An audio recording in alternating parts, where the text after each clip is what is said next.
રાજ્યના હવામાન વિભાગ દ્વારા નાવકાસ્ટ જાહેર કરવામાં આવ્યું છે.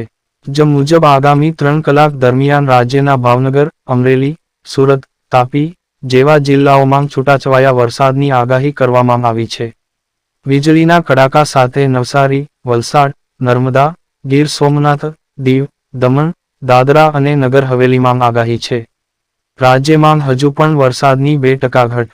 ઉત્તર ગુજરાત તરફ સાયક્લોનિક સર્ક્યુલેશન સિસ્ટમ સક્રિય થઈ છે, જેના કારણે આજે અમદાવાદમાં ભારે વરસાદની આગાહી કરવામાં આવી છે. આગામી 5 દિવસ દરમિયાન માછીમારોને દરિયો ન ખેડવા હવામાન વિભાગે સૂચના આપી છે.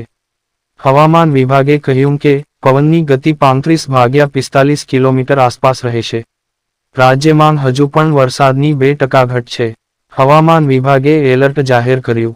ગુજરાતના ના 6 જિલ્લામાં આજે ગાજવીજ સાથે ભારે વરસાદનું હવામાન વિભાગે એલર્ટ જાહેર કર્યું છે. દક્ષિણ ગુજરાત અને સંઘ પ્રદેશમાં આજે ભારે વરસાદ વરસી શકે છે.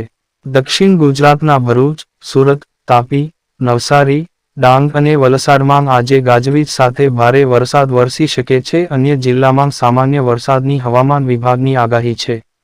સંઘ પ્રદેશ દમણ અને દાદરાનગર હવેલીમાં પણ ભારે વરસાદનું યલો એલર્ટ તો દીવમાં સામાન્ય વરસાદની હવામાન વિભાગે આગાહી વ્યક્ત કરી છે.